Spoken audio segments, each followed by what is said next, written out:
C'est vraiment toujours un plaisir de partager ces messages du Seigneur à ma pause de midi. Pour ceux qui ont suivi la section d'hier, nous avons commencé à restaurer la grandeur du nom de chrétien, ce nom qui est tellement banal, ce nom qui n'a plus son importance comme dans la parole de Dieu. Donc nous avons commencé petit à petit à restaurer la grandeur du nom de chrétien, avec ce grand thème que nous avons vu hier. Es-tu un chrétien mondain ou un chrétien biblique? Et hier, j'ai discuté avec une sœur qui me disait que la section d'hier sur la restauration de la grandeur du nom de chrétien doit être quelque chose sur lequel on doit remettre l'emphase et encore. Et c'est sur cette base, mes frères et sœurs, que je vais continuer ce midi parce que Dieu a mis dans mon cœur de continuer à creuser sur ce grand nom. Dans le titre d'aujourd'hui, c'est le plus grand titre de la terre. Le plus grand titre de la terre. Regardez comment les êtres humains sur cette terre se donnent toute la peine pour avoir un titre dans la vie. Généralement, ce qui nous caractérise, ce qui fait de nous ce que nous sommes, c'est notre titre. Nous naissons dans les familles, nous grandissons, nous sommes élevés par les parents, nous recevons l'éducation. Tout cela concourt à un seul point, avoir une position sociale, avoir un titre. Et le plus grand le titre, le plus honorable ou honoré se sentira une famille. Plus votre titre est élevé, plus vos parents se sentiront honorés, pour ne pas dire fiers de vous, et ça peut m'apporter l'orgueil. Donc nous vivons dans une société où c'est la course effrénée au titre. Donc c'est la course effrénée au titre. Nous allons dans les universités, nous allons dans les écoles, on reçoit des formations pour avoir un titre, et en fonction de ce titre, nous pouvons avoir le boulot de nos rêves, avoir les portes ouvertes par rapport au titre que nous avons. Et nous avons tous sortes de titres, mes frères et sœurs. Tel est médecin, tel est pilote, tel est ingénieur, tel est avocat, tel est dentiste. Voilà les titres vers lesquels nous courons. Nous courons, nous grandissons, nous faisons tout pour avoir ces titres. Nous allons à l'école pour avoir ces titres. On se donne toute la peine pour avoir ces titres. Et si vous allez lire le livre de la sagesse, il y a 2 livres qui sont vraiment consacrés à la sagesse et qui ont été écrits par un homme à qui Dieu a donné une très grande sagesse. Rares sont les hommes sur terre qui ont eu la sagesse comme Salomon. Donc Salomon a écrit 2 livres, Proverbes, que je vous recommande de lire et de relire plusieurs fois par mois. Lisez le livre de Proverbes. Il y a aussi Ecclésiaste, écrit par Salomon, un homme à qui Dieu a donné une grande sagesse. Parce que Dieu avait demandé à Salomon, qu'est-ce que tu veux que je te donne? Salomon, si beaucoup parmi nos chrétiens aujourd'hui étions à la place de Salomon, on aurait dit, Seigneur, donne-moi tous les immeubles de la terre, donne-moi toute la richesse, les diamants, donne-moi tous les avions, tous les bateaux de la terre, donne-moi la richesse, donne-moi d'être grand, donne-moi la puissance sur mes ennemis, tue tous mes ennemis. Salomon n'a rien demandé de ça. Et ça a impressionné Dieu. Il n'a demandé ni l'argent, ni la richesse, ni le pouvoir, ni la mort de ses ennemis. Qu'est-ce qu'il a demandé? Il a dit, Seigneur Dieu, j'aimerais connaître tes mystères, j'aimerais avoir la sagesse. Et donc Dieu, en dehors de la sagesse, lui a donné beaucoup de richesses qu'il n'avait pas demandé. Et en passant dans aucun verset de la Bible, on ne voit aucun disciple de Jésus-Christ ou aucun serviteur de Dieu, même dans l'Ancien Testament, demander à Dieu d'être riche, demander à Dieu les richesses de la terre. Aucun. Les gens se réfèrent à Abraham, c'est faux pasteur, homme de Satan, qui se prennent pour les hommes de Dieu, mais en réalité, hommes de Satan, vont vous prendre des exemples avec les hommes qui, soi-disant, étaient riches, Job, Salomon, Abraham, les gens riches, aucun d'eux n'a demandé la richesse. Même Job, quand il a été persécuté par Dieu, il a tout perdu. Satan l'a frappé, ayant reçu la permission de Dieu de le frapper. Satan l'a frappé d'un ulcère malin, d'un cancer de la peau, des pieds jusqu'à la tête. Il n'a pas demandé à Dieu la guérison, il n'a pas demandé à Dieu la richesse. J'ai dit, ce n'est pas mauvais de demander à Dieu de nous guérir, ce n'est pas mauvais, ne me comprenez pas mal. Mais en ce qui concerne être riche, il n'y a aucun verset dans la Bible qui montre comment un homme de Dieu a demandé à Dieu la richesse. Alors, tous ces titres que les gens ont, c'est vanité de vanité, comme on peut lire dans le livre de l'Ecclésiaste. Tous ces titres, je veux ceci, je veux cela, je veux faire cela, la réalisation qu'on veut faire sur la terre, je vais être l'un des plus grands hommes d'affaires, je vais être reconnu comme un businessman, voilà le titre. Je vais être reconnu comme le plus grand avocat de ma vie, voilà le titre. Je vais être un général d'armée, un colonel d'armée, voilà le titre. On se préoccupe des titres mondains, des titres séculiers. Combien sont les chrétiens qui se préoccupent du plus grand titre que vous savez déjà, pour ceux qui sont fidèles sur cette trompette, fidèles à ces enseignements que nous donnons, que je donne soit à ma pause de midi, soit au studio, les week-ends, samedi, ces enseignements que nous donnons. Pour ceux qui sont fidèles, vous comprenez que le plus grand titre de la terre, c'est le titre de chrétien. Et commençons par la journée d'hier, avec la journée d'hier, et je voulais dire moving forward, allant de l'avant, je vais m'atteler à mettre l'accent sur la beauté du nom de chrétien. Comme on a vu hier, nous devons glorifier Dieu pour le bon nom que nous portons. On a vu dans Jacques, je crois, chapitre 2, le Saint-Esprit reprenant certains leaders religieux qui faisaient la discrimination dans les églises, ayant plus de considération pour les nobles et les riches, méprisant les pauvres dans l'église, leur donnant des places minables, faisant exception de personnes, faisant du favoritisme, traitant les gens en fonction de leur statut social. Le Saint-Esprit en Jacques, je crois, chapitre 2, dit: ne sont-ce pas ces nobles, ces riches, ces gens puissants qui outragent le bon nom de chrétien que vous portez? Donc, voilà une révélation phénoménale, mes frères et sœurs, qui nous montre que le nom de chrétien, c'est un nom fabuleux, c'est un très, très grand nom, c'est un nom magnifiquement magnifique. Magnifiquement magnifique, c'est un très, très grand nom. Un très, très grand nom.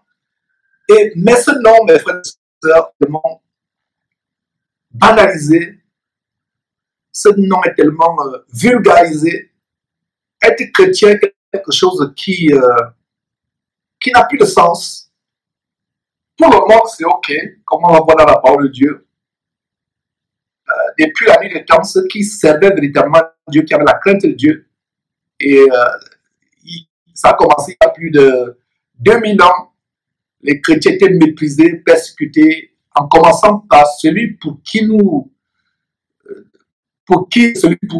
notre modèle à suivre, qui est notre exemple, le Seigneur Jésus-Christ. Comment il est venu sur terre, il n'était rien, on le méprisait, il a permis qu'on crache sur lui. N'oubliez jamais que Jésus a quitté sa gloire céleste pour venir mourir comme un moins que rien, comme un vaut rien, comme un moins que rien de la croix.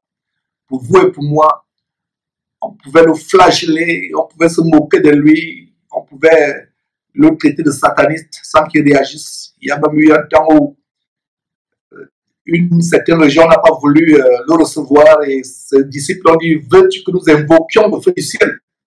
En imitation à Élie, il voulait faire comme Élie, invoquer le feu du ciel, comme Élie avait invoqué le feu du ciel pour tuer les messagers que le roi Azaria, qui était tombé du haut, du haut du treillis, qui était tombé du haut de son immeuble. Il est tombé, il était malade, et c'est un roi qui consultait les divinités sataniques, Baal-Zébub, qui nous avons le nom Baal-Zébut. Et d'ailleurs, on avait accusé Jésus de chasser les démons en utilisant la puissance de Baal-Zébut. Et donc, voyez, mes frères et sœurs, comment le nom de Jésus-Christ est blasphémé. Alors donc je disais, quand ces gens ont voulu invoquer le feu du ciel, ils avaient le pouvoir d'invoquer le feu du ciel sur cette ville qui n'avait pas voulu poursuivre, ces gens qui ne voulaient pas recevoir Jésus-Christ. Et il a dit, vous ne savez pas, vous. Il les a blâmés, il les a vraiment sérieusement blâmés. Donc il s'est laissé faire, il s'est laissé flageller, il s'est laissé insulter. On se racle la gorge pour cracher sur lui. Et tout simplement parce que, mes frères et sœurs, il est venu nous donner un exemple. Sur cette terre, nous sommes moins que rien.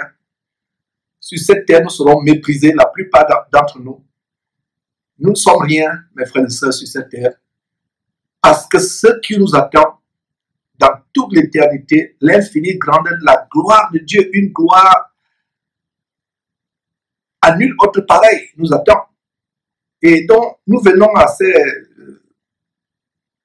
partages de ma pause de midi pour nous rappeler ces choses, pour nous exhorter, pour nous galvaniser à tenir ferme. Et pendant des jours, selon que je suis inspiré, nous allons mettre l'accent sur le beau nom de chrétien. Donc voilà comment nous chrétiens ne réalisons pas comment le plus grand titre de la terre, c'est le titre de chrétien. Nous devons prendre ce titre au sérieux.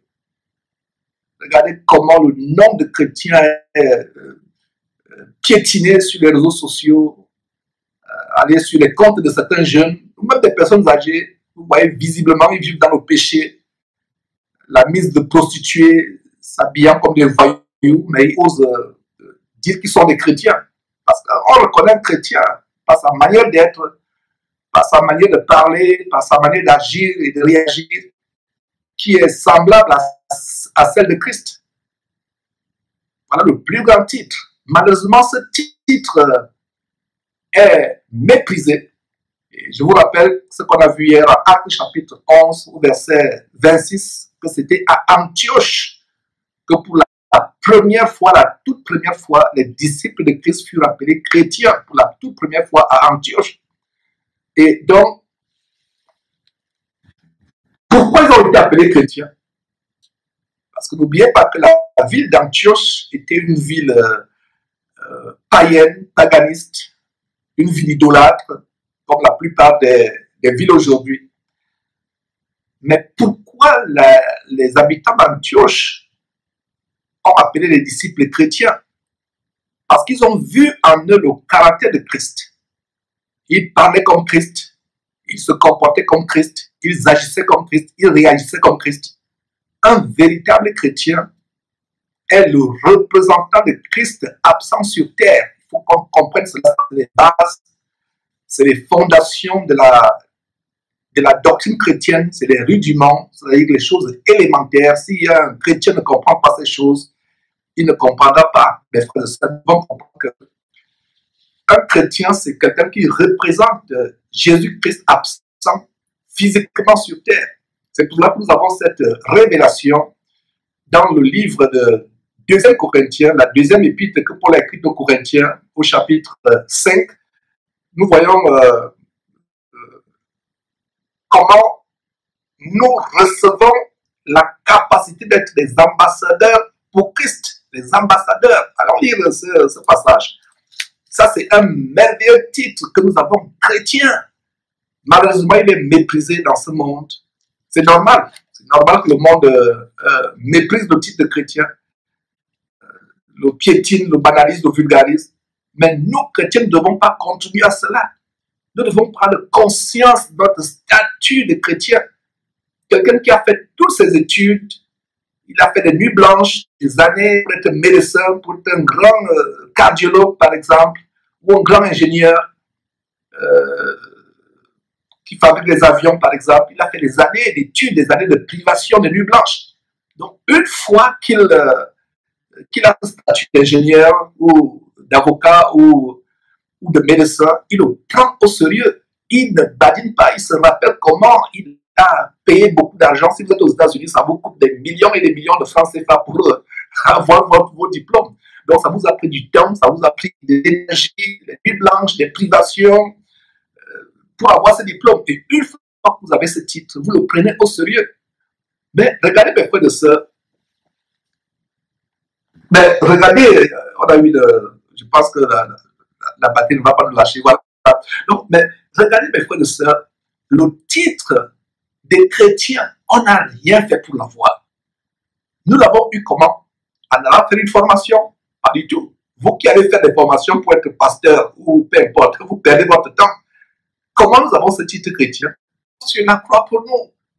Gratuitement. Il ne nous a rien imposé. Dieu nous a rien imposé. C'est gratuit. Il est mort sur la croix gratuitement. Donc, nous avons ce titre gratuitement.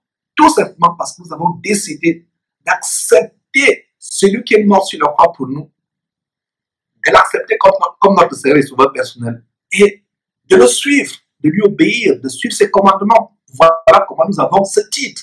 Et ayant ce titre, nous devons le chérir. Et comment nous le chérissons? Partout où nous allons, mes frères et sœurs, les gens doivent voir le caractère de Christ en nous, par notre manière de parler, par notre manière de nous habiller, par notre manière de marcher, d'agir ou de réagir. Quelqu'un vous insulte, en retour vous bénissez. Quelqu'un vous brutalise, en retour vous bénissez. Quelqu'un vous fait du mal, en retour vous bénissez. Quelqu'un vous gifle sur la joue droite, vous lui montrez la joue gauche, vous le bénissez. Vous pardonnez à ceux qui vous ont fait du mal, vous aimez vos ennemis. Vous faites du bien, même à ceux qui vous ont fait du mal. Vous vous abstenez du péché. Tout ce qui sort de votre bouche, ce n'est que bénédiction, des choses positives qui bénissent, qui apportent l'encouragement. Vous ne vivez plus selon le monde. Vous ne dansez plus les danses du monde. Vous ne chantez plus les chansons du monde. Vous ne regardez plus les mauvaises choses à la télévision. Vos compagnies ne sont plus des compagnies mondaines. Parce que la Bible dit à 1 Corinthiens chapitre 15, verset 33, que les mauvaises compagnies corrompent les bonnes mœurs. Voilà comment nous arrivons à un point où, mes frères et sœurs, nous sommes vraiment à l'image de Christ, poursuivant la sainteté, ayant en horreur les choses mondaines, ayant en horreur tout ce qui est mauvais, tout ce qui est mal. Alors, 2 Corinthiens chapitre 5, mais donne un détail par rapport à ce titre.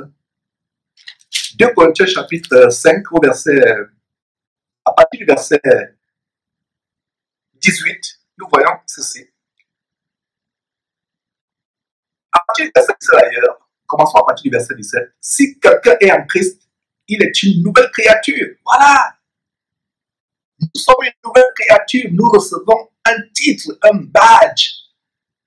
Les gens parlent il y a toutes ces théories qui sont dans la Bible, en Apocalypse, par rapport à la marque, par exemple, de la bête, 666. Les gens en font des vidéos, il y a des livres qui ont été écrits sur la marque de la bête 666 qui, soi-disant, sera sur le front des personnes. Mais nous, chrétiens, nous avons sur notre front la marque de Christ. Quand on vous voit, vous reflétez Christ. Alors, le verset 17, 2 Corinthiens chapitre 5, verset 17, dit, si quelqu'un est en Christ, il est quoi? Une nouvelle créature. Une nouvelle créature. Les choses anciennes sont passées. Si toutes choses sont devenues nouvelles. Les choses anciennes sont passées. Vous êtes devenu chrétien. Vous continuez à faire de nouvelles choses. Ancienne manière de vous habiller. Ancienne manière de faire les choses. La mondanité, la frivolité. Vous n'avez pas changé. Quand on vous voit, on voit soit un voyou, soit une prostituée. Je vous ai dit, mes frères et sœurs, que si vous devenez chrétien, votre entourage n'est pas choqué. Vos voisins ne sont pas choqués. Vos collègues ne sont pas choqués. Vos camarades de classe du lycée ou de l'université ne sont pas choqués. Il y a un problème. Quand vous devenez chrétien, les gens se demandent qu'est-ce qui vous est arrivé. La majorité vont se moquer de vous. Vous tournez en dérision. Vous êtes devenu vieux, vous êtes devenu ringard, vivez avec votre temps. On va vous insulter, la majorité va se moquer de vous. Mais il y aura des personnes, surtout les chrétiennes, même celles qui ne sont pas chrétiennes, vraiment, je rends grâce à Dieu pour ton changement. Nous sommes une nouvelle créature. Prenons le titre de chrétien au sérieux, le plus grand titre de la terre. C'est le plus grand titre, parce que c'est un titre qui nous conduit à la vie éternelle. Regardez, je reviens à ce que je disais en introduction. Toute la peine que les gens se donnent sur terre, ils payent de l'argent, ils se sacrifient pour avoir un titre. D'autres même sont prêts à vendre leurs âmes pour avoir un titre. Il est prêt à vendre son âme pour avoir un titre de sénateur, de député à l'Assemblée, au Congrès. Un titre, je ne sais pas, de colonel d'armée. Il est prêt à tout faire. Vendre son âme, sacrifier les êtres humains pour avoir un titre. Et ce titre vous amène à quoi? En ayant toute direction que l'on prend sur terre, sur le plan charnel matériel, ça a une direction, c'est l'enfer. Si vous n'avez pas Christ, je vais dire d'abord la mort, avant l'enfer, c'est la mort. Tout ce que l'homme vient faire sur terre, dès que vous sortez du ventre de votre mère, la direction que vous prenez, c'est la mort. Tout ce que vous faites sur terre, vous avoir la mort. Tout titre que vous pouvez avoir, tout ce que vous faites sur terre, vous entraîne à une direction, c'est la mort. À l'opposé, en Christ Jésus, la direction n'est pas la mort, la direction c'est la vie éternelle. Alors si nous chérissons ces titres de vanité pour lesquels nous nous sommes sacrifiés, pour lesquels nous avons dépensé beaucoup d'argent et qui nous conduisent à la mort et à l'enfer plus tard pour la majorité de personnes, à combien plus forte raison ne devions-nous pas chérir le titre de chrétien, parce que ça nous donne d'être à l'image de Christ. Alors, retournons à 2 Corinthiens chapitre 5, verset 17. Si quelqu'un est en Christ, il est une nouvelle créature. Vous êtes changé, transformé en Christ Jésus. Et c'est d'ailleurs, quand vous entrez dans les eaux du baptême, donc, oubliez ces aberrations, ces hérésies, où on baptise les gens avec quelques gouttes d'eau sur la tête, on baptise même les enfants, parce que le baptême passe par la repentance. Vous vous repentez. Comment un enfant, un bébé ou un petit enfant qui ne sait pas faire la distinction entre le bien et le mal peut se repentir? Le baptême passe par la repentance, je fais la parenthèse, et physiquement, quand on vous baptise, ce n'est pas quelques gouttes d'eau sur la tête, on vous plongez dans l'eau complètement, vous le sortez, et c'est un symbole. Ça veut dire que laissez vos péchés, après vous être repenti, vous avez regretté votre vie pécheresse, vous entrez dans les eaux du baptême, c'est le symbole de l'ensevelissement. Vous êtes mort en Christ Jésus à votre vie passée, et quand vous ressortez en communion de vie, en harmonie avec Christ Jésus. Voilà la beauté, voilà le mystère, mes frères et sœurs, du baptême.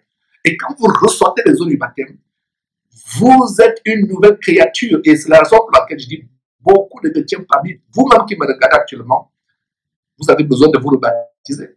Vous avez fait des baptêmes rituels, des baptêmes cérémoniels, sans même comprendre ce que vous êtes en train de faire. La preuve est que vous êtes baptisé. La majorité, on continue à faire la fornication, le sexe avant le mariage, ou l'adultère, ou voler, mentir. Rien n'a changé. Le jour où il se baptise, le soir, il est en boîte de nuit. Il fait des mauvaises choses. Le jour, c'est pas ça le baptême biblique. Le baptême biblique signifie que vous devenez ce que ce verset 17 de 2 Corinthiens chapitre 5 dit. Vous êtes une nouvelle créature. Vous êtes mort à votre vie passée. Vous vivez en nouveauté de vie avec Christ Jésus. Alors, verset 18. Tout cela ne vient pas d'un homme. Comme j'ai dit que par rapport au titre que nous avons, au qualificatif, ça vient de nous, de nos efforts. Mais par rapport à la nouvelle nature, une nouvelle créature, ça ne vient pas de nous-mêmes. Donc, ça vient de Dieu. Donc, verset 18 dit, et tout cela vient de Dieu qui nous a réconciliés avec lui par Christ Jésus et qui nous a donné le ministère de la réconciliation. Donc, nous tous, nous avons ce ministère de la réconciliation, homme ou femme. La femme ne peut pas exercer ce ministère en prêchant la parole de Dieu comme je vous prêche la parole de Dieu. Mais la femme a un grand ministère, non seulement auprès de son mari, auprès de ses enfants, auprès même de ses voisines, au quartier, par son comportement. Et une femme qui se comporte de manière vertueuse, de manière digne, a une très grande influence autour d'elle.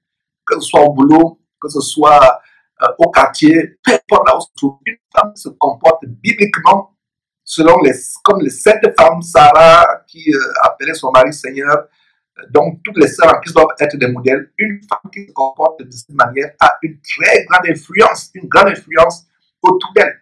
Elle n'a même pas besoin de la bouche. Rappelez-vous cette écriture à 1 Pierre, chapitre 3, lisez à partir du verset 1 à 3, qui montre comment une femme qui est mariée à un mari non croyant peut convertir ce mari sans même avoir à ouvrir la Bible ou à sortir un verset biblique par son comportement, par sa chair. Même les gens de sa famille seront touchés. Mais si vous avez un caractère belliqueux, à vous quereller, à vous chamailler avec les voisins ou les membres de votre famille, on ne voit pas ce changement en vous. C'est la même personne querelleuse, c'est la même personne bagarreuse, c'est la même personne qui fait les médisances, qui calomnie les gens, qui provoque les gens. Vous n'avez pas changé. On ne voit pas en vous ce caractère. Vous aviez un caractère bagarreur, un caractère belliqueux. Les gens vont, et subitement vous devenez chrétien, les gens vont dire, mais vraiment, qu'est-ce qui s'est passé?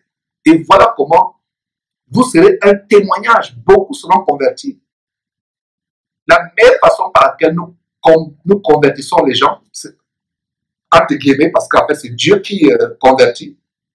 C'est Dieu qui convertit. Mais la manière par laquelle nous contribuons à ce que les gens les touchés pour qu'ils soient convertis, c'est par notre comportement. Donc, Dieu nous a donné un ministère de réconciliation. Verset 18. Car Dieu était en Christ, réconciliant le monde avec lui-même et n'imputant point aux hommes leurs offenses, et il a mis en nous le ministère de la réconciliation. Tout enfant de Dieu, homme ou femme, a ce ministère. L'homme en proclamant la parole de Dieu, en enseignant, la femme en donnant son témoignage, en vivant une vie qui reflète la pureté au point où sa vie sera un témoignage qui pourra toucher d'autres personnes. Donc le verset 20 dit, nous faisons donc des fonctions d'ambassadeurs pour Christ. D'ambassadeurs pour Christ, comme si Dieu exhortait pour nous. Nous vous en supplions au nom de Dieu, soyez réconciliés avec Dieu. Nous faisons des fonctions d'ambassadeurs. Qui n'aimerait pas être ambassadeur, du moins ceux parmi vous qui vous attachent encore aux choses du monde? Pour ma part, être ambassadeur, c'est m'impliquer à la politique, etc. et me compromettre sur le point de vendre mon âme. C'est que pour rien au monde je ne ferai. Je préfère être le minable de la terre que de perdre ce grand titre que nous avons. Mais il y a beaucoup de chrétiens ou même des gens du monde qui convoitent le titre d'ambassadeur. Mais voilà, nous sommes des ambassadeurs. Un ambassadeur pour Christ. Le monde ne peut pas comprendre cela. Parce que pour le monde, nous sommes quoi? Nous sommes comme les balayeux de la terre. Allez lire 1 Corinthiens chapitre 4, verset 13, qui donne une image très exacte de comment le monde nous voit. Une image très exacte de comment le monde nous voit. Le monde nous voit comme le rébut de tout, de tous, le rébut de tous, les balayeux de la terre, les balayeux du monde. Voilà comment le monde nous voit. Le chrétien est méprisé, d'ailleurs ça ne date pas d'aujourd'hui. Si vous lisez Lamentation, chapitre 3, verset 45, Lamentation, c'est un des livres écrits par Jérémie. Il y a le livre, il y a Jérémie, il y a Lamentation de Jérémie qui vient juste après. Donc, Lamentation, voilà comment s'écrit le prophète Jérémie, verset 3, plutôt chapitre 3, notez très bien, Lamentation chapitre 3, verset 45. Le prophète Jérémie s'écrit, « Oh Dieu, tu nous as rendu un objet de mépris et de dédain au milieu des peuples. » Voilà, il n'y a rien de nouveau.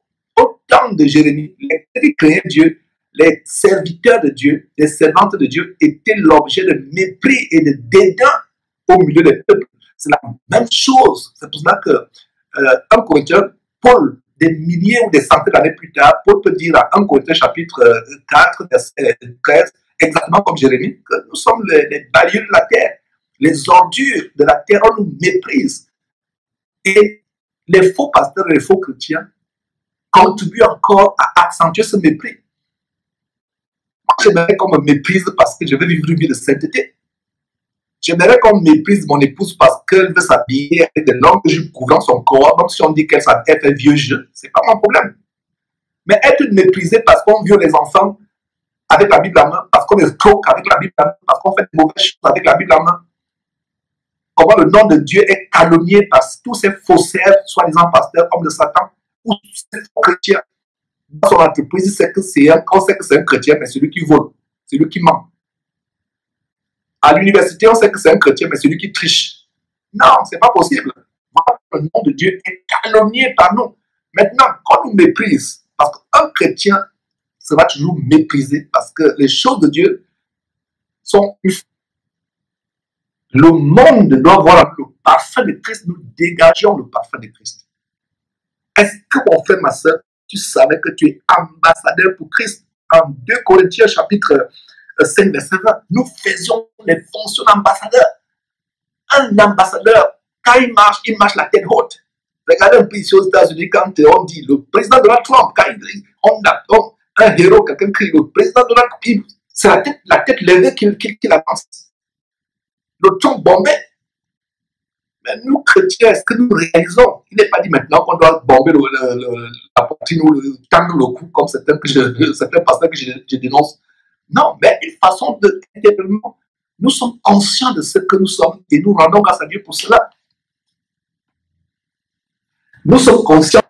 Oh mes frères, le monde va nous détester, le monde va nous mépriser, comme d'ailleurs ce qui s'est passé le jour où Pierre et Jean ont guéri l'homme boîte de naissance, Actes chapitre 4. Ils se sont dit, mais ces gens sont sans instruction, mais cette assurance qu'ils ont nous surprend. C'est des gens sans éducation, c'est des gens idiots, illettrés, sans éducation, mais ils nous surprennent. Alors, qu'est-ce qui se passe? L'attitude que Pierre et Jean avaient, les chefs du peuple les reconnurent pour avoir été avec Jésus-Christ. Donc, tous les titres que les gens ont sur terre, ce n'est pas mauvais. De faire vos études, pour avoir un bon boulot plus tard, s'occuper de votre famille, pouvoir avoir peut-être de l'argent pour contribuer au ministère de Dieu, ce n'est pas mauvais. Mais, comme l'apôtre Paul, si vous lisez en Philippiens chapitre 3, verset 2 à 8, il regardait ces choses comme de la boue. Parce qu'il a pu être le titre de chrétien. J'espère que cette exhortation et celle que nous avons vue hier, partagée hier, va restaurer dans nos cœurs l'infinie grandeur du titre de chrétien. Que vous et moi, nous prenons ce titre au sérieux. Quand on dit que tu es chrétien, c'est quelque chose qui est plus précieux, plus grand que tout sur terre. C'est un plaisir de partager, mes frères et sœurs, cette portion aujourd'hui. Plaise à Dieu, on reviendra avec un autre sujet, selon que l'Éternel lui-même m'en inspirera. Vous connaîtrez la vérité, cette merveilleuse vérité qui nous est chère, qui est la lampe à nos pieds, la lumière sur nos sentiers. Et cette vérité contribuera à vous affranchir de l'obscurantisme de Satan, à vous préparer pour le retour du Seigneur Jésus-Christ.